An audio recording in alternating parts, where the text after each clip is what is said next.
Hi guys, this Colombia 2 2025. How are you guys? Watch and enjoy the movie.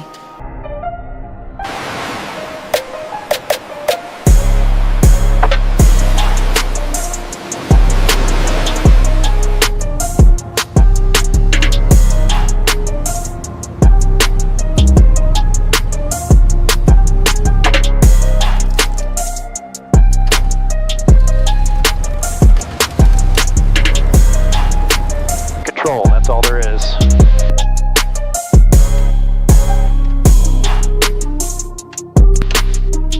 Every checklist, every gauge, every action. Predictable. Safe.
What was that?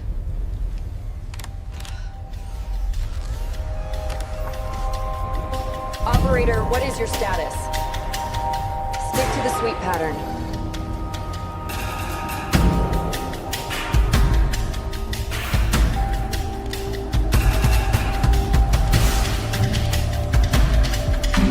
Operator 1, your battery is critical. Return to base. Acknowledge. Command, I have an audio anomaly. Possible survivor. Negative, Operator. We have no ground teams for extraction. Your mission is asset assessment. Return to base. That is an order. Do not deviate from the mission parameters. Ignore the civilian presence and proceed to the target extraction point.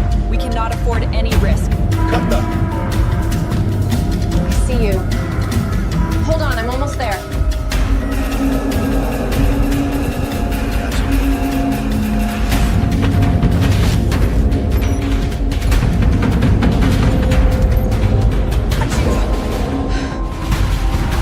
Overwatch 1, unauthorized transmission. I have a confirmed lone survivor.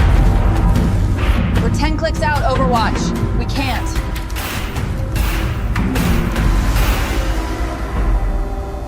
Coordinates are 40.7128 north, 74.060 west. Under a bank sign. I'm dropping a flare.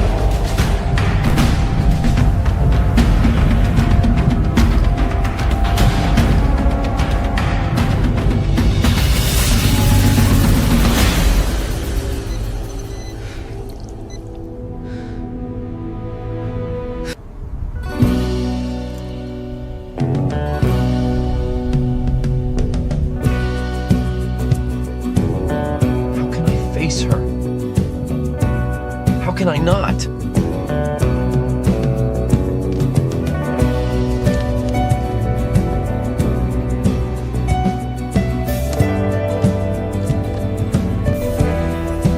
I can't undo the past. stop hiding from him.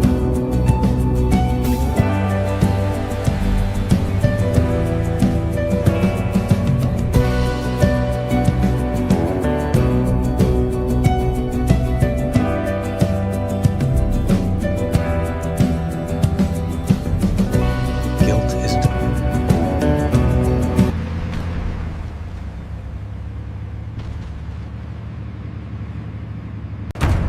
Driver, steady pace. Keep us moving.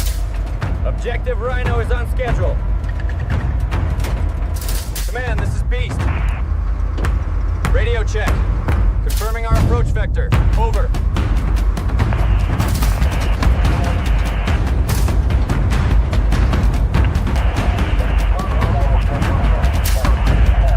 Sergeant, anything? Comms are dead. Interference. Probably the terrain.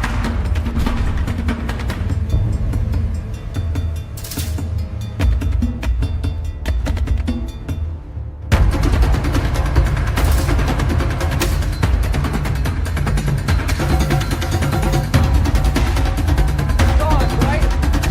Watch it.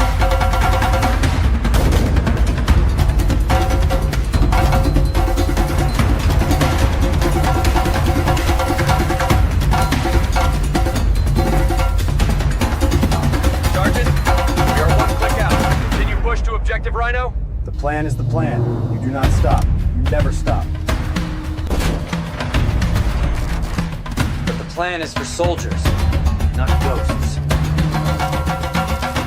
Sergeant, order.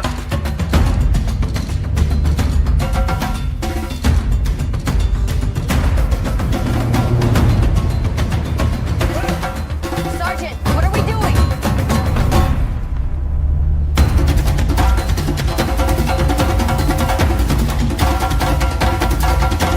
They say you never hear the one that gets you.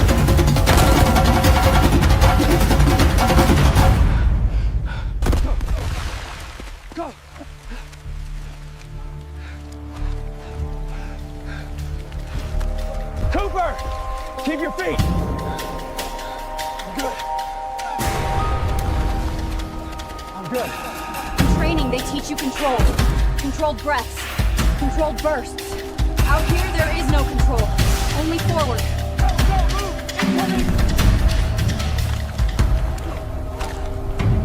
We can't make it, Sarge. Status! Sound off now! We're wrong.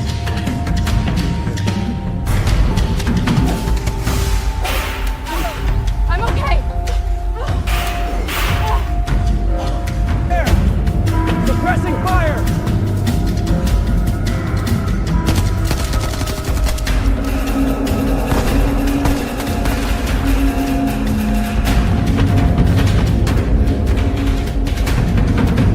Move! Now!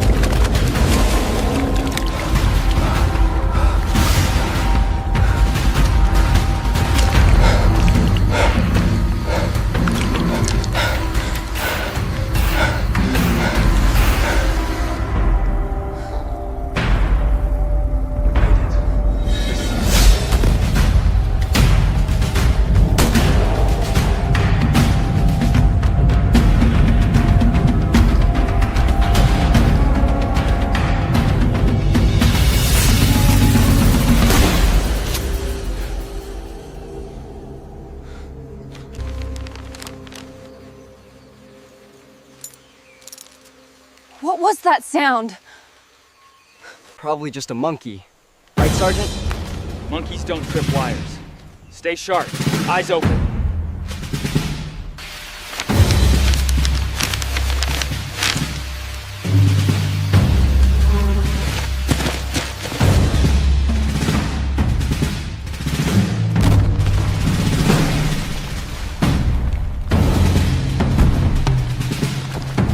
Protocol sundown initiated. Asset extraction is now void.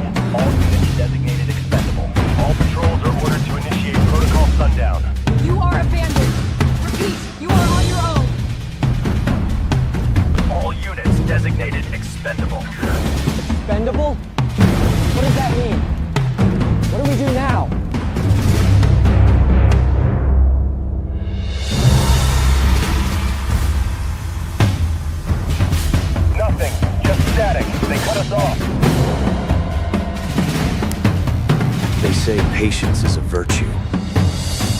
I find it's a weapon.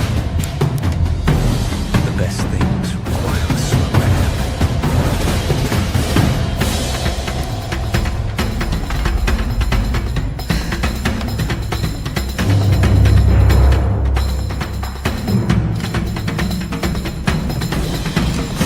Every detail must be perfect.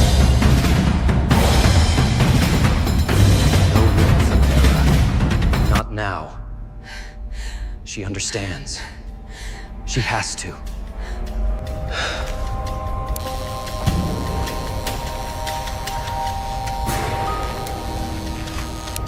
Please! Just tell me why!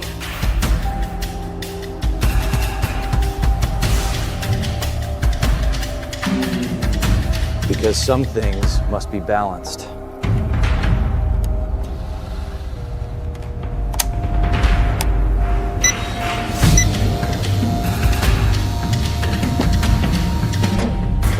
The world has been unbalanced for far too long.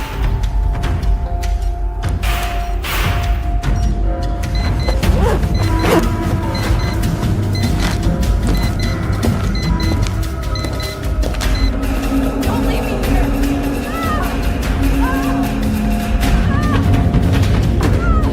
Wait!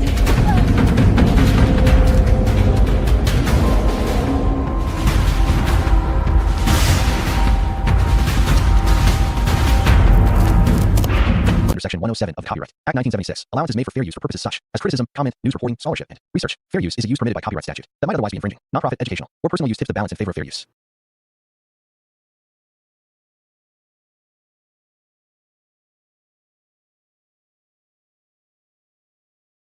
Seven years have passed since Cataleya disappeared from the violent underworld that shaped her life.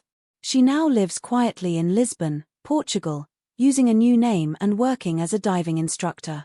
Every morning she walks along the calm coastline, pretending she has finally escaped her past. But the truth is, Cataleya's instincts never sleep.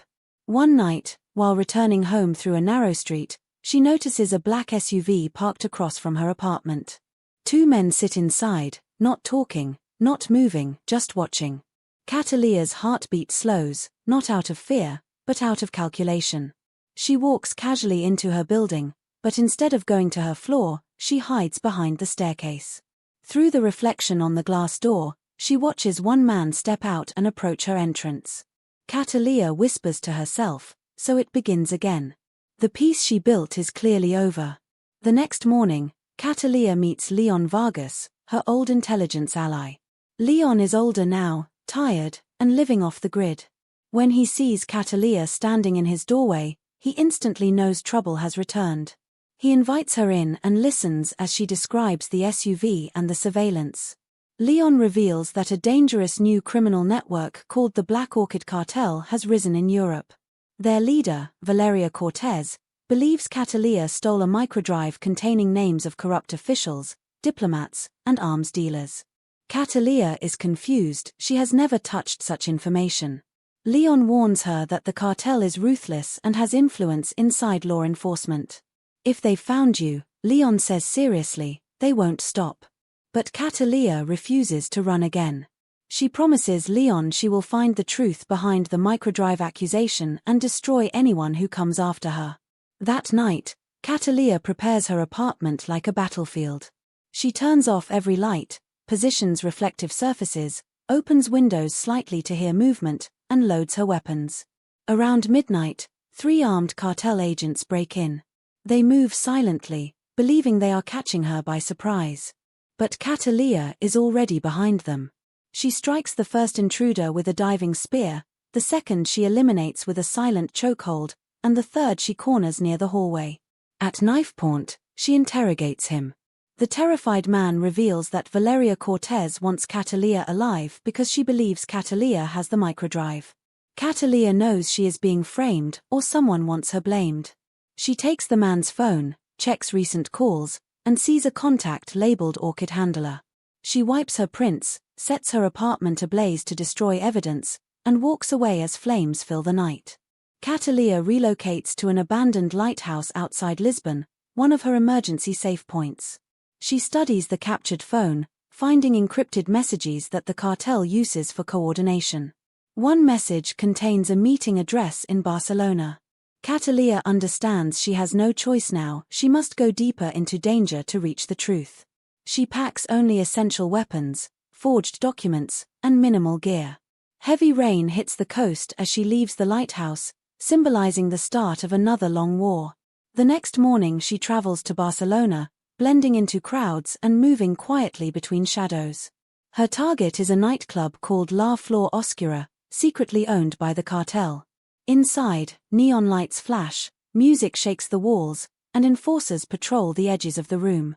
Cataleya watches everything with calm precision. Inside the nightclub, Cataleya spots the handler from the phone's contact photo. He exits through a back door, and Cataleya follows silently. The handler senses he is being tailed and begins running through narrow alleyways. Cataleya chases him across crowded streets, market stalls, and over rooftops with impressive agility. She finally tackles him near an abandoned warehouse. At gunpoint, the handler reveals the first major truth. Valeria Cortez believes the microdrive contains files that could destroy her empire. Someone leaked Cataleya's old alias to the cartel, making them think she is the thief. Cataleya realizes this is not random, this is a setup by someone from her past. She knocks out the handler, steals his encrypted keycard, and disappears into Barcelona's night. Her next step is clear: dismantle the cartel's layers until she reaches Valeria Cortez. Cataleya rents a small apartment overlooking Barcelona's Gothic district. She spreads maps across the table and marks all cartel routes. According to the handler, Valeria Cortez's forces move cash, weapons, and coded messages through several hidden checkpoints. Cataleya realizes the cartel structure is like a spider web, interconnected, dangerous, and protected by people in powerful positions. To get to Valeria, she must break the web one strand at a time. She plans her first strike against a money laundering hub disguised as an import-export warehouse. Cataleya changes into dark tactical clothing, straps her knives, silenced pistol, and zip cords. Before leaving, she glances at the city lights and whispers, "You wanted me, now I'm coming." She jumps across rooftops, moving gracefully, preparing for her first major attack on the cartel. At midnight, Cataleya reaches the warehouse near Port Vel. Trucks enter and exit, guarded by cartel soldiers. She observes silently from above, identifying patterns in guard rotations and delivery routines. Using a small drone she modified herself, she scans the building for heat signatures, marking where cash counters operate. Once she has mapped the entire layout, she moves in. Cataleya silently sneaks behind two guards, performing quick takedowns. Inside the warehouse, she disrupts power circuits, creating a blackout. Using night vision lenses, she navigates through the darkness like a predator. She plants explosive charges near the counting machines and cash stacks. As alarms begin to trigger, she slips out unnoticed. Moments later, the entire warehouse erupts in flames, destroying millions of cartel funds and sending shockwaves through Valeria's empire. News spreads across Barcelona about the mysterious warehouse explosion. While the cartel panics, Cataleya continues studying the encrypted keycard she stole from the handler. It leads her to a secret communication center located beneath an abandoned metro station. She infiltrates the station through maintenance tunnels and finds a hidden door secured with biometric locks. Cataleya uses the handler's severed fingerprint glove to bypass security. Inside the communication hub, several technicians work on decrypting global messages. Cataleya eliminates them silently and downloads a copy of the cartel's communication logs. One file stands out: an unknown sender repeatedly contacted Valeria with instructions to target Cataleya. The sender's codename, Mantis. Cataleya realizes that this person is the mastermind responsible for framing her. She leaves the station just as backup forces start closing in. Cataleya now knows she is fighting two enemies, Valeria Cortez and the mysterious Mantis. She decides to cripple the cartel's weapons pipeline next. She ambushes an armored convoy transporting assault rifles through the outskirts of Barcelona. Using remote explosives, she disables the lead truck and takes down the guards with extreme precision. Cataleya retrieves a shipment manifesto that lists all weapons storage units operated by the cartel. She burns the manifesto after memorizing every location. Meanwhile, Valeria Cortez is shown watching footage of the destroyed warehouse and intercepted communications. Furious, she orders her elite unit, the Shadow Guard, to find Cataleya and kill anyone who helps her. Cataleya hides inside a small safe house while analyzing the communication logs she stole. The messages from Mantis reveal deep knowledge about Cataleya's past missions and training, details only someone close to her would know. She starts suspecting that the person framing her might be a former associate or someone from her childhood in Colombia. Determined to get answers, Cataleya hacks into the cartel's satellite link and tracks Valeria's last known position. The data points to a heavily fortified mansion on the edge of the Pyrenees Mountains. Cataleya loads her weapons, prepares climbing gear, and sets off toward the mountains. She knows the path ahead will be deadly, but she also knows stopping now is not an option. The hunt has officially begun. Cataleya travels toward the Pyrenees Mountains using backroads and hiking trails to avoid detection. The air grows colder, and the roads become more isolated. She studies the schematics of Valeria Cortez's mountain mansion, reinforced steel gates, thermal scanners, rooftop snipers, and underground tunnels. It is a fortress designed for warlords and millionaires. Cataleya sets up a surveillance point on a cliff overlooking the mansion. Through binoculars, she notices unusual behavior, armored vehicles entering the compound every hour, and guards doubling their patrol speed. Valeria is clearly preparing for something big. Cataleya assembles a custom rifle, adjusts her scope, and begins marking guard positions. She knows a direct attack is suicide. She needs another way inside, one that no one expects. Her eyes focus on a hidden storm drain at the back of the property. That will be her entry point. In the dead of night, Cataleya approaches the storm drain. Water rushes through the tunnel, but she moves against the flow with practiced strength. Using climbing spikes and a waterproof lamp, she follows the tunnel upward until she reaches a metal grate. She listens, two guards are casually talking above. Cataleya waits patiently for the perfect moment.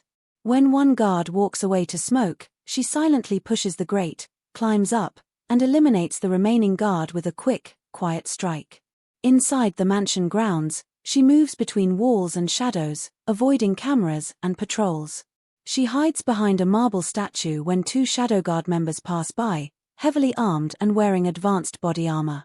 Cataleya realizes Valeria hired military-level operatives. This mission will be far more dangerous than she expected. Cataleya infiltrates the mansion through a side balcony. The interior is extravagant, golden walls, crystal lights, and expensive art pieces from around the world. But beneath the luxury lies something sinister. She hears faint voices coming from a security room. Cataleya crawls across the ceiling beams and peers down. Several guards are monitoring surveillance feeds from all over Europe. She spots a live transmission showing her face on a bounty announcement. Valeria has placed a global alert across criminal networks. Cataleya must be captured alive. Cataleya takes down the guards silently and hacks into the computer system. She downloads files about cartel operations, safehouse coordinates, and encrypted conversations between Valeria and the mysterious Mantis. One message freezes her: the girl will be erased soon. Cataleya knows they are planning something catastrophic. As Cataleya searches the mansion, she suddenly hears heavy footsteps approaching. She hides behind a pillar as three Shadow Guard operatives sweep the hallway. Their movements are coordinated and precise, ex-military assassins trained for close combat. Once they pass, Cataleya enters a restricted wing of the mansion. Inside, she discovers a hidden command center filled with screens showing dozens of faces, politicians, agents, and criminals. At the top of the board is a name, Valeria Cortez. Below her is another name, Mantis. But the most shocking detail is a photo pinned under Mantis. It is blurred, but Cataleya recognizes the outline. It resembles someone she once trained with in Colombia. Rage fills her. She thought that part of her life was gone forever, but now it has returned in the worst way. Suddenly, a silent alarm triggers. Red lights flash in the mansion as guards rush toward her location. Cataleya sprints through corridors, leaping over furniture and sliding across marble floors. She dives out a window as bullets follow her, shattering glass around her. Outside, she rolls down a slope and disappears into the forest. The entire mountain echoes with alarms and shouting. Valeria's security forces swarm the area, searching for her. Cataleya hides beneath tree roots, controlling her breath as guards pass inches away. When the forest clears, she climbs back up the cliffs to her surveillance point. She reviews the data she stole. The cartel is planning an international operation involving high-profile targets. And the mastermind, Mantis, knows everything about her past. Cataleya realizes she must confront her history to survive her future. Cataleya studies the encrypted files she stole from Valeria's mountain mansion while hiding inside an abandoned hunter's cabin deep in the Pyrenees forest. The files reveal multiple planned assassinations across Europe, all scheduled within the next 10 days. Each target is a key political figure connected to anti-trafficking policies. The Black Orchid cartel wants to eliminate anyone standing in their path. Cataleya zooms into one file showing a future attack planned in the city of Lyon. She recognizes the tactical structure. This operation style belongs only to one person, Raúl Méndez, a former Colombian assassin who trained alongside Cataleya in her early years. He was presumed dead long ago. But now, he appears to be alive under a new name. Mantis. Cataleya feels a sudden wave of betrayal. Someone she trusted as family is now orchestrating a global crisis from the shadows. Determined to stop Mantis, Cataleya travels from the mountains to Lyon using a stolen supply truck. The city is decorated for a national ceremony that will take place in 2 days. One of the event's key speakers is on the cartel's target list. Cataleya blends into the crowded streets and begins scouting potential sniper points. She examines rooftops, bridge angles, and abandoned construction sites that offer long-range visibility. The cartel's attack will not be messy, it will be precise, coordinated, and untraceable. Cataleya infiltrates a government building disguised as a maintenance worker. Inside, she accesses the security archives to find the event's layout. She marks every weak point. Using the files she stole, she predicts exactly where Raúl, now Mantis, will position his sniper. Her mission is clear: stop the assassination and confront the man who betrayed her past. 2 nights before the ceremony, Cataleya sets up surveillance across the rooftops. She watches the city quietly as the wind blows against her jacket. The target location is heavily guarded, but Cataleya knows Mantis will infiltrate through an unnoticed path. Around midnight, she spots a figure scaling a distant rooftop with incredible agility. Even from afar, she recognizes the movements. It is Raúl. A flood of emotions hits her: pain, anger, disbelief. She follows him across rooftops, staying hidden in shadows. Raúl sets up his sniper rifle and begins calibrating wind, altitude, and timing. Cataleya sneaks behind him, her knife ready. But at the last moment, he turns around and points his gun at her. He smirks and says, "I knew you'd find me, Pequena Sombra." Cataleya is stunned. He had anticipated her every step. Raúl and Cataleya hold each other at gunpoint atop the cold rooftop. Raúl speaks calmly, almost proudly, explaining how he faked his death years ago to join a secret network of assassins. They promised him power, protection, and revenge against corrupt governments. Cataleya realizes Raúl allowed the cartel to frame her so she would surface. He wanted her to witness the new empire he was building. Raúl steps closer and whispers, "You and I were always meant to rule the shadows together." Cataleya refuses his offer and lowers her stance to fight. Raúl laughs, calling her predictable. Suddenly, he drops a smoke grenade and disappears into the night, leaving his sniper rifle behind. Cataleya retrieves the rifle and discovers it contains coordinates for more assassination missions. She knows she has only hours left to stop the first attack. On the day of the ceremony in Lyon, Cataleya positions herself strategically above the main street, using Raúl's sniper scope to scan for the cartel teams. She spots multiple disguised operatives hidden among the crowd. They are setting up synchronized strikes, not just one assassination. 3 attacks are planned at different entry points. Cataleya radios a fake warning to local police, manipulating them to tighten security around the main stage. She then takes out 2 cartel spotters from the rooftop using silent shots. Panic begins spreading among the operatives as they lose communication. Cataleya rushes down the building, engaging in hand-to-hand combat with armed cartel members in narrow corridors. She intercepts their encrypted transmission and reroutes it to misguide Raoul. By the end of the ceremony, Cataleya successfully prevents the attack, but she knows this is only the beginning. Raoul will strike again, and next time, the target will be far more devastating. After preventing the Lyon attack, Cataleya takes shelter in an abandoned tram station to examine Raoul's sniper files more deeply. The encrypted data reveals the next key target, a high-security meeting in Geneva involving international intelligence leaders. Raoul plans to eliminate multiple global security chiefs at once, plunging several countries into internal chaos. Cataleya studies the coordinates and realizes the attack will be executed by a 5-man elite squad operating inside Geneva's diplomatic zone. She knows Raoul's strategies. He always creates a distraction before executing the real objective. Cataleya boards a freight train heading toward Switzerland, using the dark cargo containers to stay hidden. During the journey, she sharpens her knives, modifies her pistol, and memorizes scarred patterns she expects to encounter.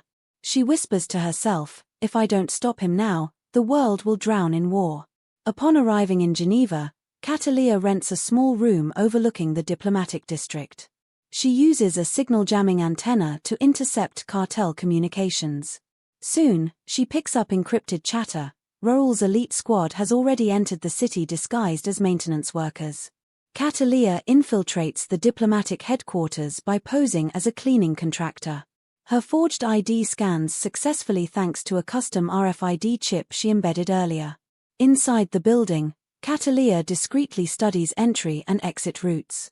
She notices several suspicious men placing inspection tags on ventilation shafts, classic setup for gas dispersion or remote detonation bombs. Cataleya instantly recognizes Raoul's tactic: use panic to flush the VIPs into one corridor, where the real assassination team waits. She knows she has less than 2 hours to dismantle the plan before diplomats arrive. Cataleya moves stealthily through the building's mechanical floors. She disables ventilation fans, reroutes alarm systems, and sabotages the wiring that the cartel team plans to use. When she reaches one of the main shafts, she discovers a bomb attached to a pressure sensor. She carefully disarms it, removes the detonator, and replaces it with a tracking device. Through this tracker, she follows the bomb technician back to a concealed operations room in a nearby building.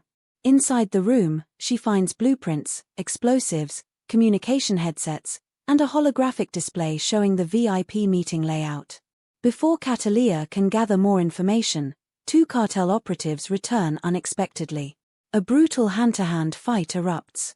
Cataleya uses her agility and precision to knock both out, then destroys all their equipment. Time is running out. With only 30 minutes left before the VIP meeting, Cataleya races toward the primary attack point. The cartel plans to ambush the diplomats inside a glass-enclosed bridge that connects 2 government buildings. The bridge is heavily secured, but the attackers have disguised themselves as emergency technicians. Cataleya climbs onto the roof of the bridge using a grappling hook. She silently eliminates 2 rooftop snipers positioned above the glass walkway. From the roof, she sees the lead assassin walking toward the diplomats with a concealed submachine gun hidden in a toolbox. Cataleya shoots the toolbox, causing the weapon to jam. The assassin panics and tries to retreat, but Cataleya crashes through a ceiling panel and engages him in a fierce fight on the bridge floor. She disarms him and throws him through a security glass panel. As chaos breaks out inside the glass bridge, Cataleya quickly locks the structure's emergency blast shutters, preventing the remaining cartel operatives from entering. She grabs one of the communication headsets dropped by the fallen assassin. Through the channel, she hears Raoul's calm, cold voice. "You're getting predictable, Cataleya." She responds with steady anger. "I'll always be one step ahead of you." Raoul laughs softly and replies, "Good. The game is just beginning." Cataleya destroys the headset and escapes through a damaged ventilation duct before security forces can arrive. Geneva officials believe a terror attack was narrowly avoided, but they have no idea who prevented it. Cataleya now understands that Roel is not simply executing missions, he is testing her, pushing her into a deadly chess match across Europe. Cataleya leaves Geneva immediately after stopping the assassination attempt. She travels to Milan, following a clue she found in Roel's encrypted files. One address repeatedly appears, an abandoned opera theatre known as Teatro Lombra, now secretly used for underground auctions and intelligence exchanges. Cataleya enters the city disguised as a tourist and moves through crowded marketplaces to avoid surveillance. She rents a room above a small bakery, giving her a clear view of the opera's entrance. For hours she observes suspicious figures going in and out: arms dealers, diplomats, corrupt business leaders. When night falls, Cataleya changes into a sleek black outfit that allows flexible movement. She attaches microblade clips to her boots, loads her pistol with subsonic rounds, and silently approaches the opera building.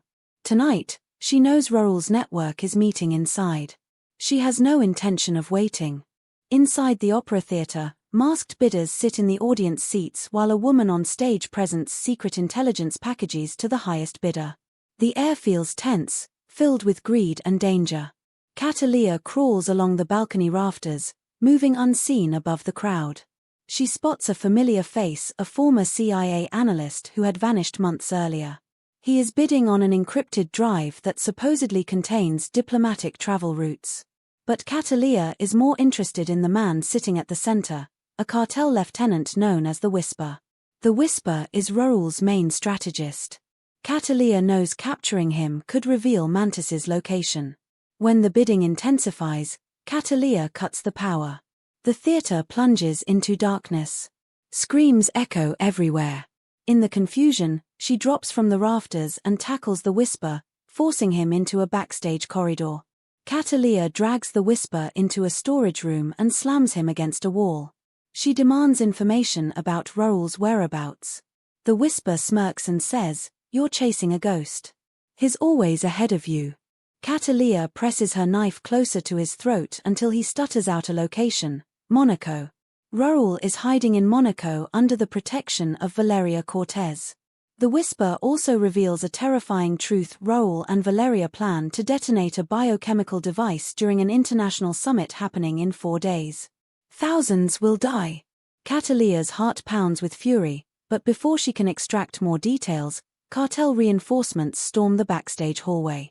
Cataleya knocks the Whisper unconscious, ties him with stage cables, and escapes through an overhead ventilation shaft just as bullets shred the room below. Cataleya escapes onto the opera's rooftop and sprints across terracotta tiles as cartel gunmen chase in every direction. She leaps across to another building, slides down a glass canopy, and disappears into the narrow alleys of Milan. After securing a safe location, she opens the stolen bidding drive. Inside, she finds encrypted codes linking Valeria Cortez to a corrupt pharmaceutical executive in Monaco. These codes describe the ingredients needed to create a nerve agent: fast-acting, invisible, deadly. Cataleya realizes the cartel plans to weaponize this chemical at the summit. She wipes the drive clean and crushes it with her heel. There is no time to rest. She must reach Monaco before Roel unleashes disaster. Cataleya arrives in Monaco under heavy rain, blending with tourists near the casinos and luxury hotels. She studies the summit venue, a massive glass dome surrounded by elite security forces.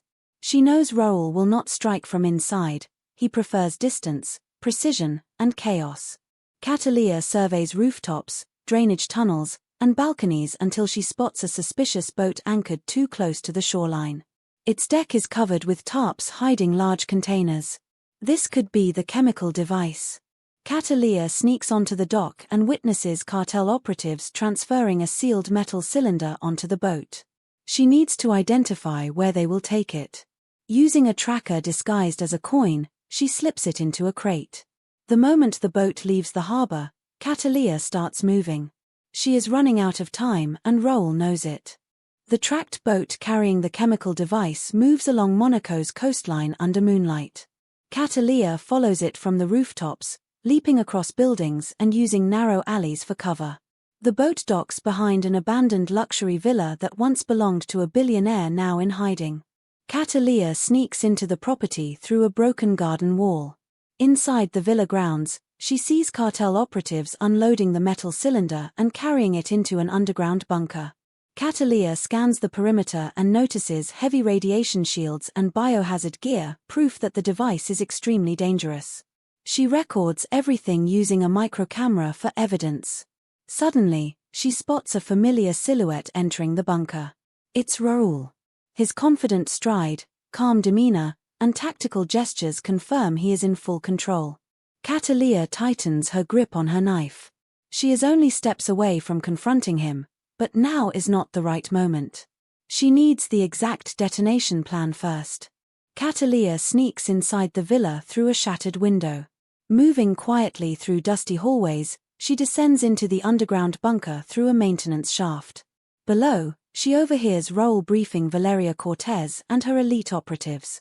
He explains that the summit venue will be filled with world leaders in less than 48 hours. The biochemical device will disperse through the ventilation system of the dome, creating an invisible toxic cloud. Raoul adds that the chaos will weaken global counter-terror units, allowing the cartel to rise as the new power in Europe. Valeria praises Raoul, calling him the cartel's greatest asset. Cataleya listens, rage building inside her.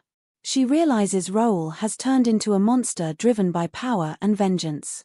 She records the entire conversation on her microcamera before slipping away silently, determined to sabotage the device. Cataleya finds the chemical device secured behind biometric locks in a sealed chamber. The chamber's glass walls display warning signs in multiple languages, indicating severe toxicity.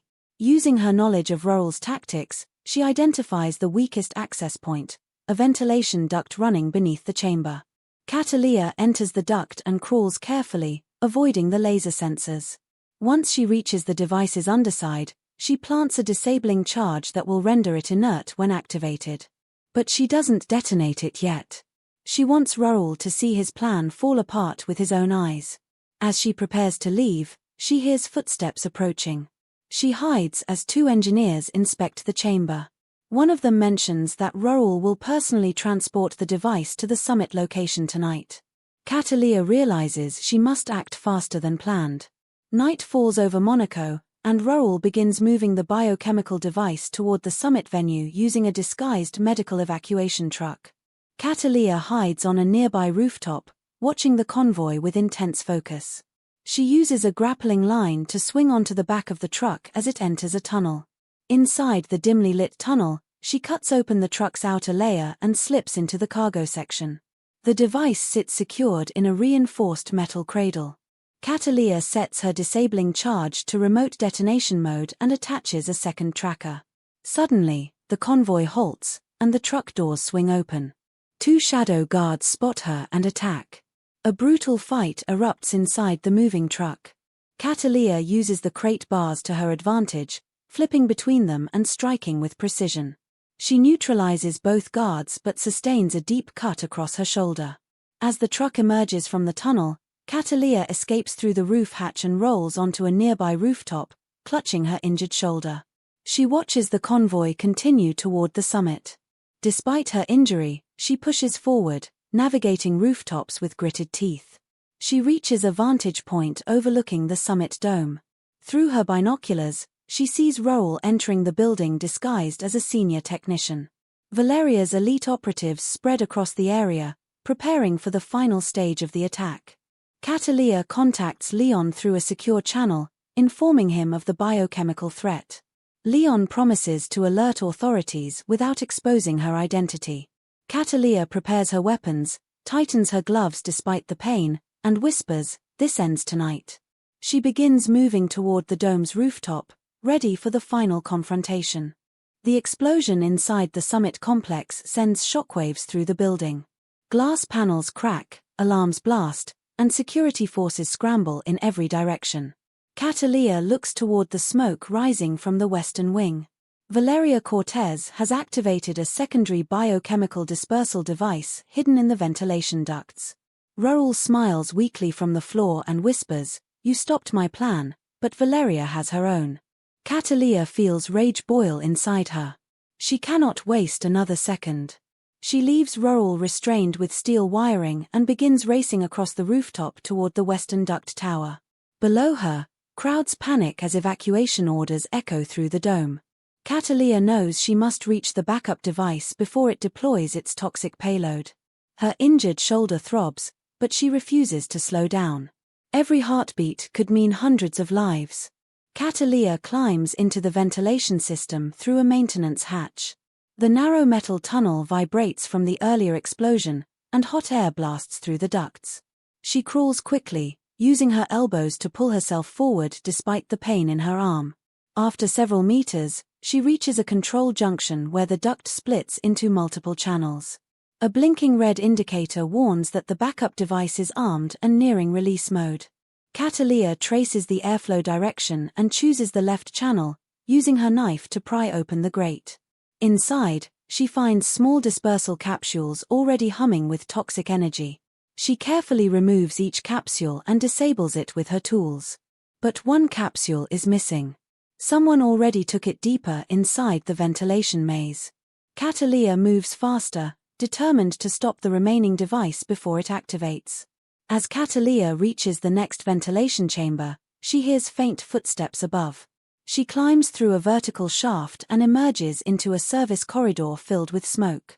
A lone Shadow Guard operative carries a briefcase, the final biochemical capsule. Cataleya ambushes him from behind, tackling him to the ground. The guard fights like a trained killer, delivering powerful strikes. Cataleya blocks his punches and uses her agility to outmaneuver him. She kicks the briefcase away and pins him against a wall. The guard hisses, "You're too late." Valeria is waiting at the helipad. The dispersal will happen in the air. Before he can say more, Cataleya incapacitates him. She grabs the briefcase and opens it, revealing the last toxic capsule pulsing with blue light. Cataleya disables it with trembling hands. The threat inside the summit is now neutralized. But Valeria is escaping. Cataleya sprints toward the rooftop helipad. As she bursts through the exit door, she sees Valeria Cortez boarding a helicopter. Two elite guards fire at Cataleya, forcing her to take cover behind metal crates. The helicopter blades slice the air violently as Valeria shouts orders to retreat.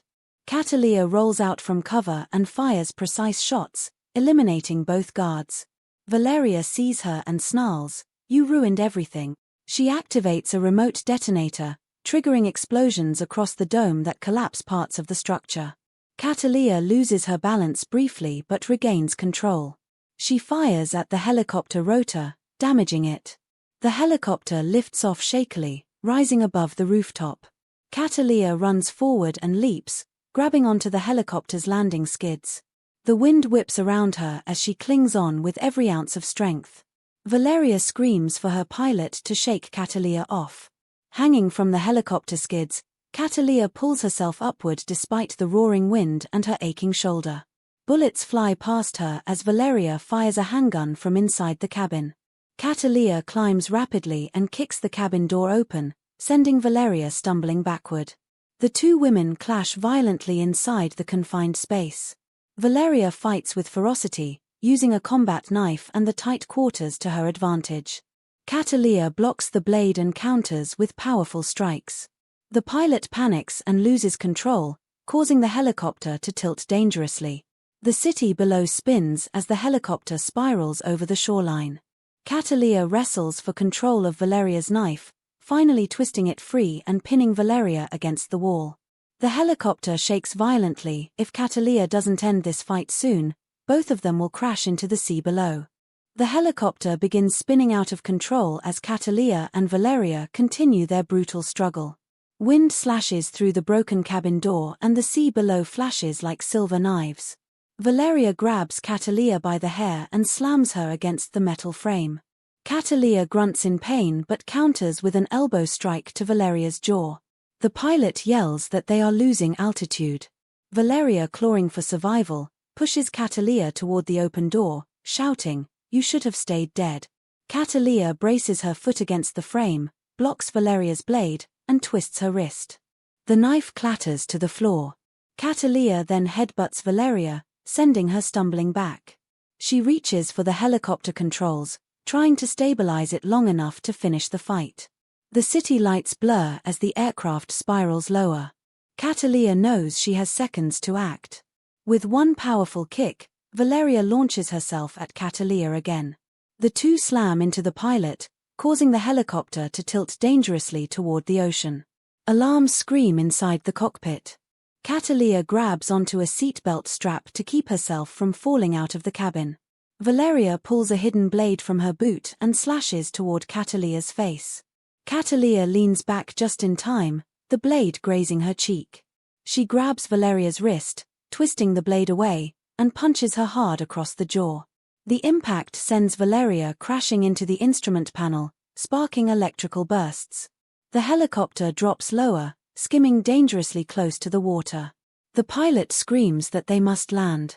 With the ocean rising to meet them, Cataleya makes a split-second decision: end the fight now or die trying. Cataleya lunges forward, grabbing Valeria by the neck and slamming her against the helicopter wall. Valeria claws and fights wildly, refusing to surrender. The aircraft jerks violently as the pilot desperately searches for a place to crash land. Waves splash against the landing skids as the helicopter dips lower. Cataleya pins Valeria's arm, twists it behind her back, and forces her onto the floor. Valeria screams in rage, spitting venomous threats: "Everything we built will rise again. Mantis will finish what I started." Cataleya tightens her grip and whispers coldly, "Not if I end it now." Valeria reaches for the emergency lever, attempting to throw Cataleya off balance. Cataleya blocks her hand and delivers a final knockout blow to Valeria's temple, rendering her unconscious. The helicopter continues spiraling downward. Cataleya runs to the cockpit. The pilot has already bailed out. The helicopter plunges toward the water with Cataleya alone inside. She grabs the control stick and pulls with all her strength, trying to level the aircraft. The rotor blades shudder violently, barely keeping the machine airborne. Cataleya sees a stretch of shallow water ahead, her only chance. She braces herself, yanks the controls upward, and crashes the helicopter along the shoreline in a skidding explosion of sparks and metal. The impact throws Cataleya across the cabin. Water surges inside as the helicopter sinks slowly. Dazed but alive, she unbuckles herself, grabs her knife, and kicks the cracked door open. She drags Valeria's unconscious body out before the helicopter fully submerges. On the beach, emergency sirens echo from the city. Cataleya looks at the burning wreckage and knows the world narrowly escaped catastrophe. Cataleya secures Valeria on the sand and checks her pulse, alive but severely injured. Moments later, local authorities and military forces swarm the shoreline. Helicopters circle overhead, shining lights across the scene. Cataleya disappears into the shadows before anyone can identify her. From a distance, she watches as special forces take Valeria Cortez into custody. For the first time, the cartel faces a true collapse. Cataleya moves into an alleyway and bandages her wounded shoulder with strips of fabric torn from her clothing. She retrieves a secure phone and sends a single coded message to Leon: "Package delivered. Primary target neutralized." Leon replies, "Good work." But Mantis escaped. Cataleya stares at the phone, her expression hardening.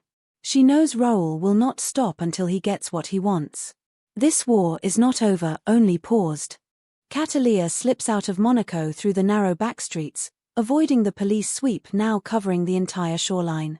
Her body aches from the helicopter crash, but she keeps moving with silent determination. She reaches a hidden safe house beneath an old fishing dock, an emergency location she prepared years ago.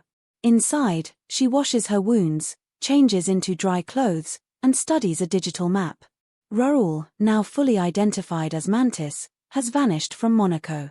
His encrypted messages suggest he is heading toward Berlin, the headquarters of an elite intelligence task force. If Raoul reaches Berlin, he could infiltrate their systems and expose thousands of undercover agents to criminal networks. Cataleya cannot allow that. She packs her weapons, reloads her ammunition, and prepares to chase him once again. She whispers to herself, "I ended Valeria, now it's your turn, Raoul." Cataleya arrives in Berlin by train, blending in with late-night travelers. She rents a small room inside an industrial district, a perfect vantage point over several tech companies and intelligence offices. Berlin is full of surveillance cameras, meaning Cataleya must move with extreme caution. She studies Rohrl's known tactics. He prefers infiltrating through maintenance shafts, underground utility lines, or digital backdoors in security systems. Cataleya uses a portable hacking device to intercept citywide communications. Soon, she captures a coded message indicating Rohrl is planning to breach the European intelligence grid, a system controlling multiple agencies' encrypted data. If he succeeds, he will gain access to classified identities, allowing global criminal networks to eliminate their enemies easily. Cataleya straps on her tactical gear and prepares for a long night. She knows Rohrl will not make mistakes this time. Cataleya infiltrates the intelligence grid facility by posing as a night shift technician, wearing a stolen uniform and forged ID. Inside, she moves past guards and security bots with practiced calm. She descends into the server core levels, where thousands of encrypted drives spin inside reinforced vaults. The air hums with electricity. Suddenly, she hears footsteps. She hides behind a cooling unit as two engineers discuss a strange glitch in the main firewall. Cataleya realizes the glitch is Rohrl's doing. He has already penetrated the first layer of the system. She races deeper into the complex, passing biometric scanners and laser grids. In a dark corridor, she discovers a hacked access panel emitting blue sparks. Rohrl has tunneled into the grid from beneath the floor, using cables and a portable quantum decryptor. Cataleya readies her knife. She is close. Cataleya slips into the lower maintenance tunnels beneath the intelligence grid. The tunnels are dimly lit, filled with cables, steam pipes, and humming machinery. She moves quietly, listening for movement.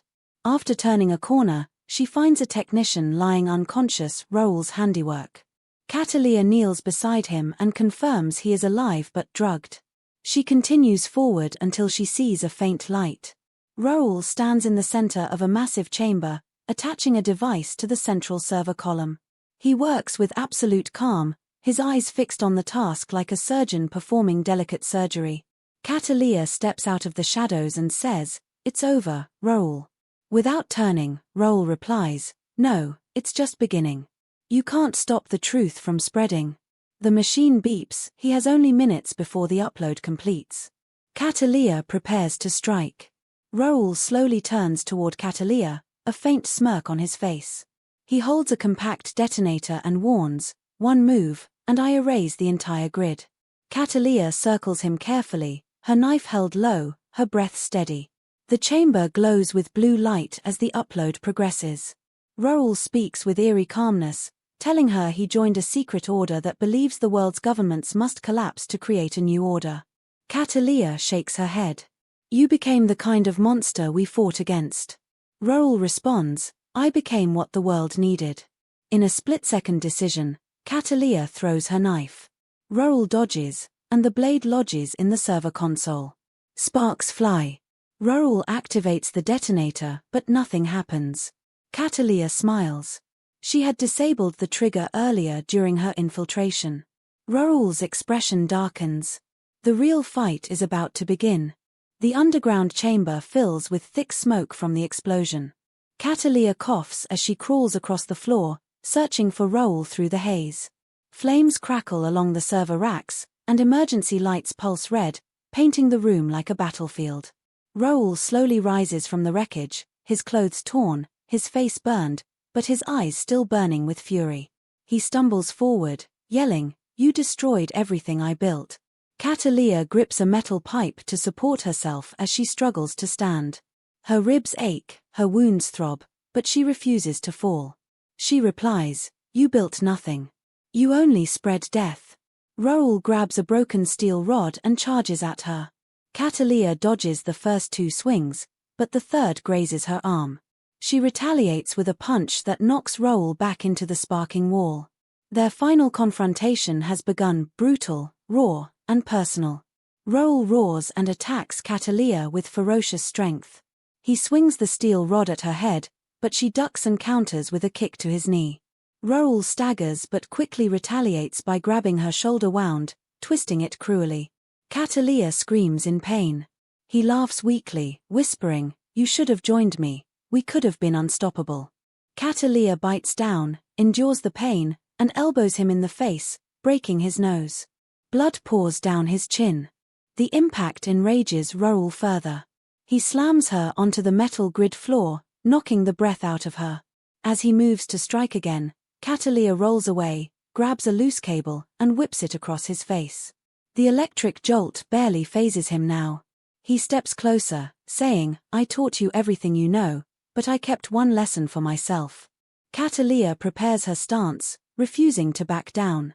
Roel reveals a hidden blade from his boot and lunges at Cataleya with deadly precision.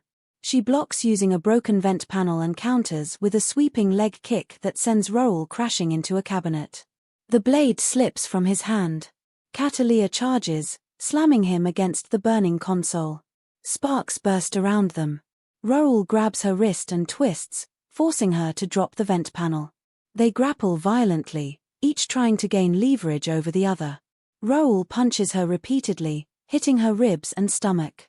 Cataleya's vision blurs, but she notices a loose metal beam above them. Using the last of her strength, she swings her body sideways, pulling Roel with her, causing the beam to shift. The heavy beam falls onto Roel's back, trapping him partially. He screams in agony, pinned but still fighting to break free. Cataleya stands over him, panting heavily. Roel struggles beneath the fallen beam, reaching desperately for the hidden blade lying inches away. Cataleya steps on his hand, stopping him. He gasps and snarls, "If you kill me, nothing changes. The world is already burning." Cataleya kneels beside him and forces him to look at the ruined chamber. Sparks, smoke, and shattered servers surround them. She replies, "Maybe. But this stops with you." Roel tries to lift the beam again, but his injuries are too severe. His strength fades. He looks at Cataleya with a mixture of hatred and twisted admiration. "We could have ruled everything," he whispers. Cataleya shakes her head. "I didn't survive all this to become you." Roel closes his eyes, defeated. Cataleya rises to her feet, retrieving his hidden blade. She considers ending him but hesitates, because ending him would make her no different from the monsters she fights. Cataleya ultimately drops the blade, choosing not to kill Roel in cold blood. She turns away and begins climbing out of the ravaged chamber. Behind her, Roel screams in rage, unable to accept defeat. As she reaches the exit ladder, an explosion deep within the server core shakes the entire facility. Cataleya climbs rapidly, flames rising below her. She emerges into a maintenance hallway as emergency doors begin sealing. She jumps through the final door just before it locks, trapping Roel inside the burning chamber. Panting heavily, she collapses against the wall. Sirens blare from every direction as security forces rush deeper into the facility. Cataleya wipes blood from her face, stands up slowly, and disappears into a ventilation duct before authorities arrive. Despite her injuries, she keeps moving. The world may never know what she prevented, but she knows her war is almost over. Roel lunges toward Cataleya with furious speed, knocking her backward into a steel pillar. The underground chamber echoes with the clash of metal and footsteps. Cataleya rolls aside as Roel swings a heavy tool like a weapon. Sparks fly when the tool hits the metal wall. Cataleya counters with a swift kick that sends the tool flying across the room. Roel rushes her again, pinning her arm against the server rack. Cataleya grits her teeth, feeling her muscles strain under the pressure. With a sudden twist, she breaks free and shoves Roel into a bundle of cables. Electricity crackles around him, but he pushes off the cables, barely fazed. He laughs darkly, saying, "You're fighting the wrong enemy, Cataleya. The world is already collapsing." Cataleya responds with a punch to his ribs, forcing him back. The upload timer continues counting down behind them. The fight intensifies as Roel and Cataleya strike each other with precision honed from years of shared training. Roel uses quick, brutal attacks designed to overwhelm, while Cataleya relies on agility and accuracy. Roel grabs her by the throat and slams her into the server column. She gasps for air, clawing at his arm.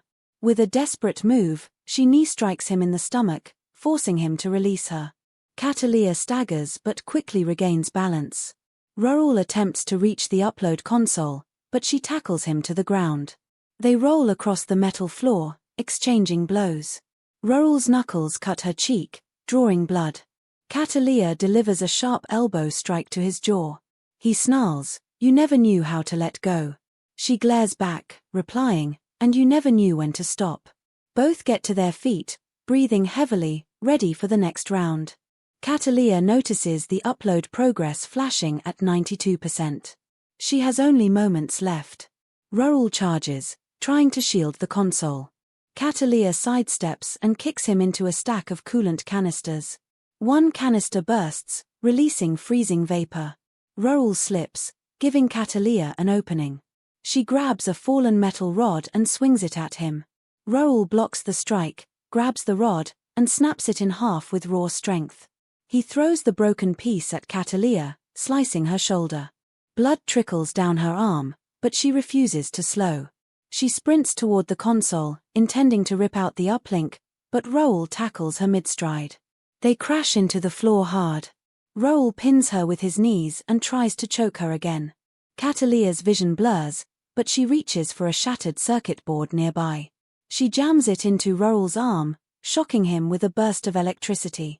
Rohirrim recoils, screaming as electricity surges through his arm.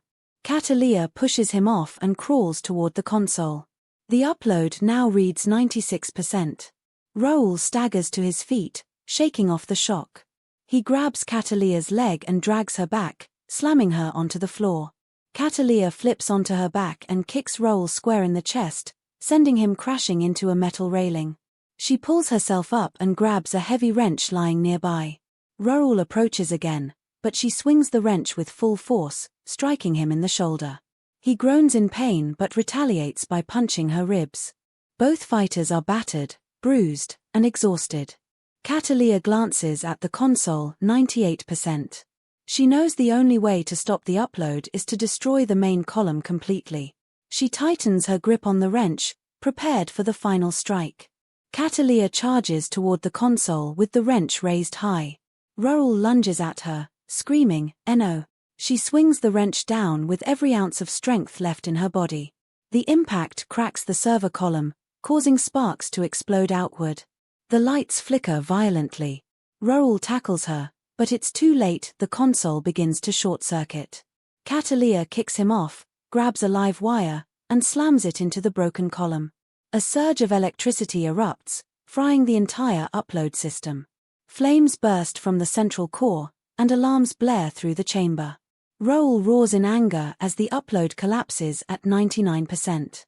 He charges one last time, but Cataleya sidesteps and uses his momentum to throw him into the burning console.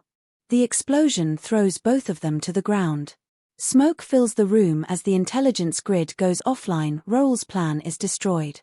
Cataleya crawls through the ventilation ducts of the intelligence grid facility, her body shaking with exhaustion.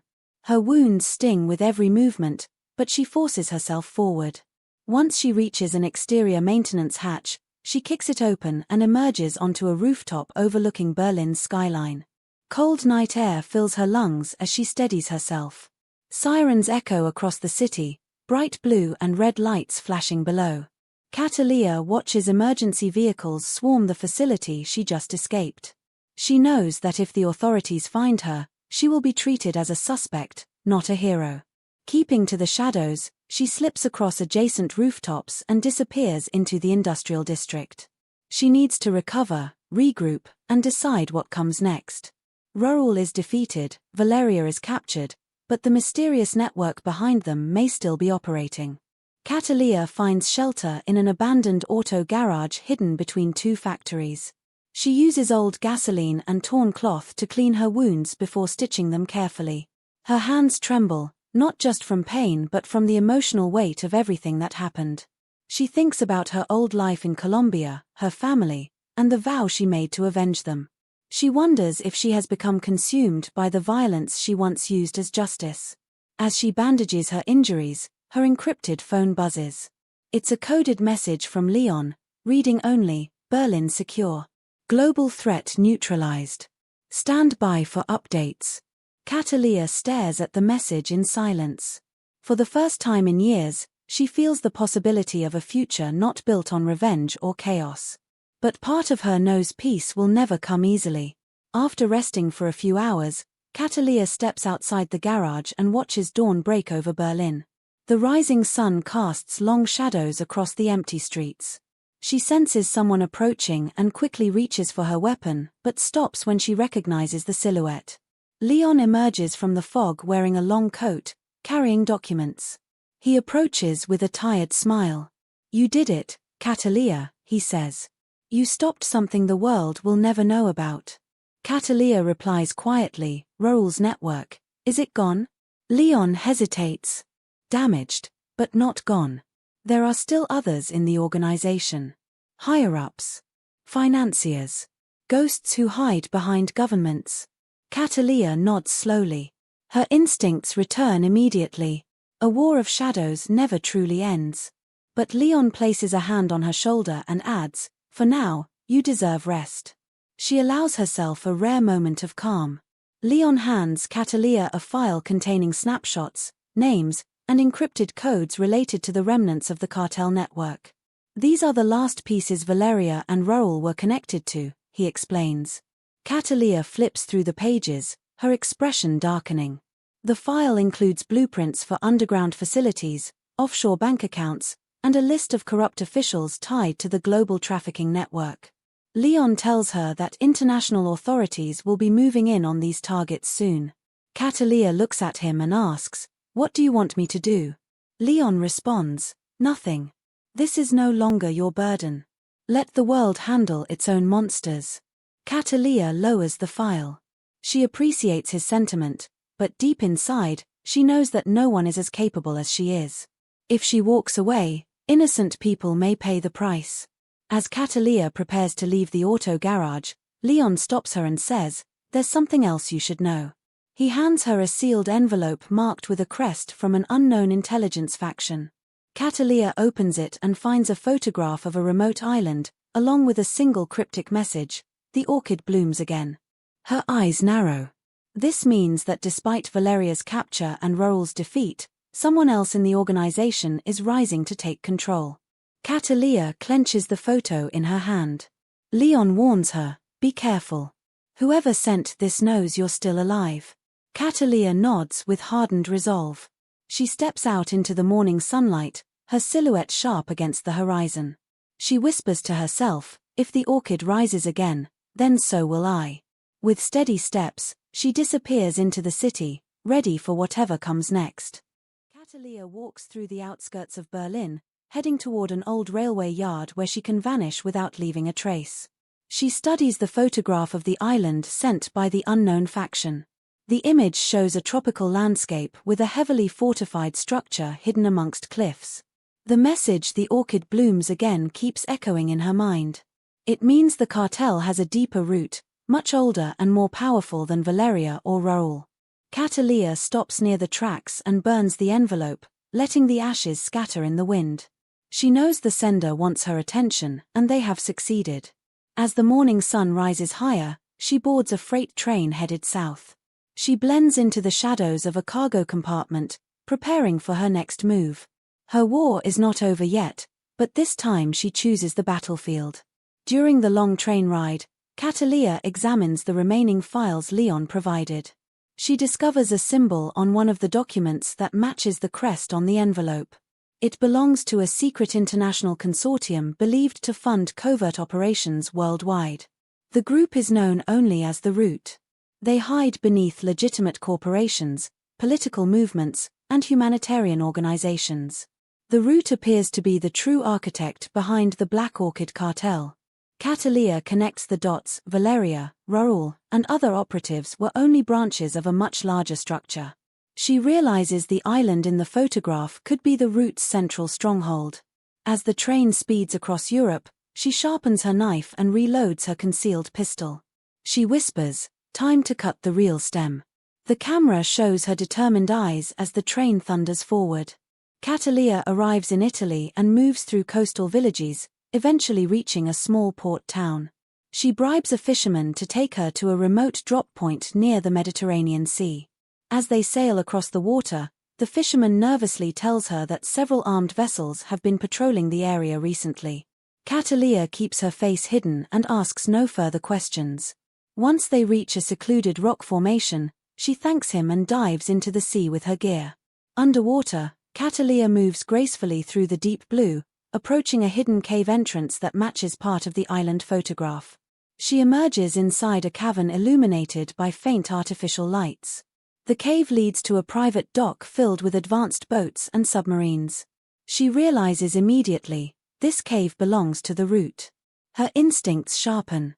A new mission has begun. Cataleya stealthily explores the underground dock. She hides behind stacked cargo crates, analyzing the number of guards and the layout. The facility is far more advanced than anything Valeria or Raoul ever possessed. Security drones hover above the walkways. Guards armed with high-tech rifles monitor every corner. Cataleya overhears two operatives discussing a shipment scheduled to reach the island's main lab.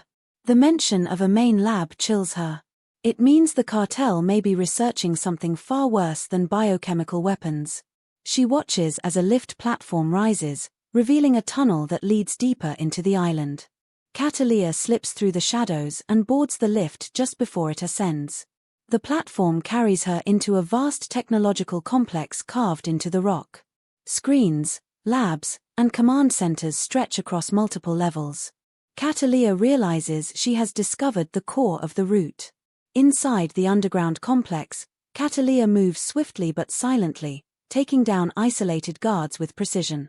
She steals an access badge and uses it to enter a surveillance room. There, she sees live feeds of multiple global cities: New York, London, Tokyo, Cape Town, each marked with red threat indicators. The Root is clearly planning something massive, a world-changing operation. Suddenly, a voice echoes behind her. "I was expecting you." Cataleya whirls around, weapon ready, but the figure standing there is not an enemy, it's Leon. His presence shocks her. Leon explains that he has been working undercover within the Root for years.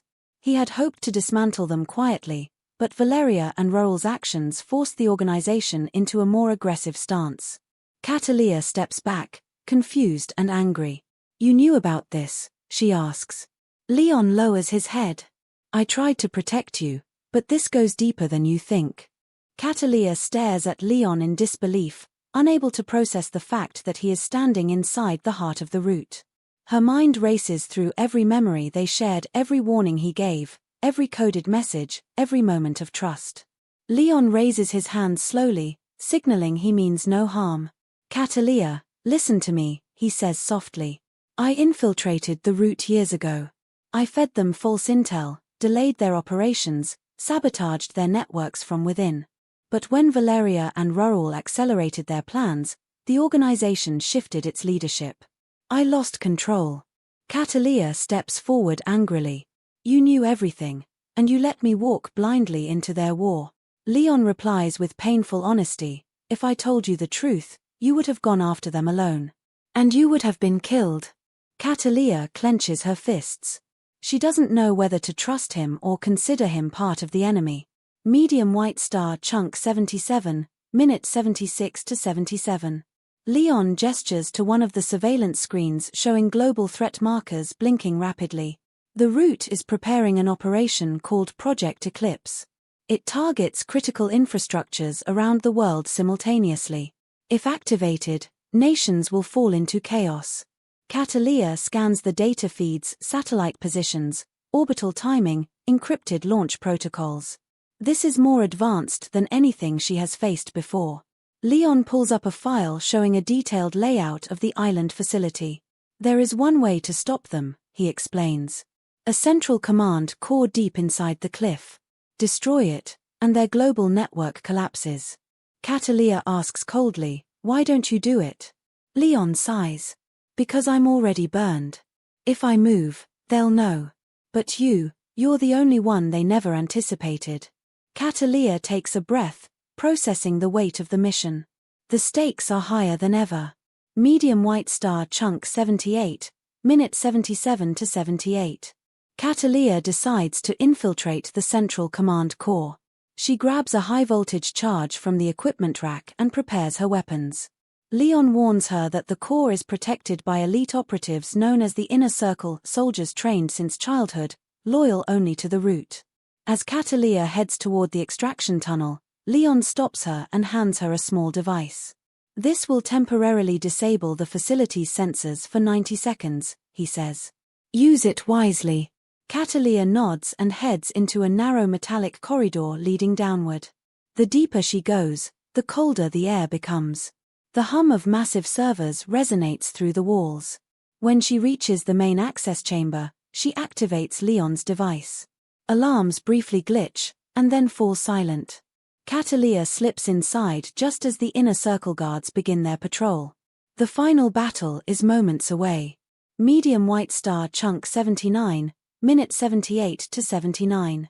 Inside the command core, towering data pillars glow with pulsing red lights. Screens display real-time global operations, cyber attacks, political interference, energy grid manipulation. The route is seconds from launching Project Eclipse. Cataleya moves swiftly between the pillars, staying out of sight. Suddenly, an Inner Circle operative spots her and raises his weapon. Cataleya dives behind cover as bullets tear through the air. She counters with a precise shot, dropping the guard instantly. Two more operatives rush in, attacking with knives and shock batons. Cataleya fights fiercely, using her agility and environment to her advantage.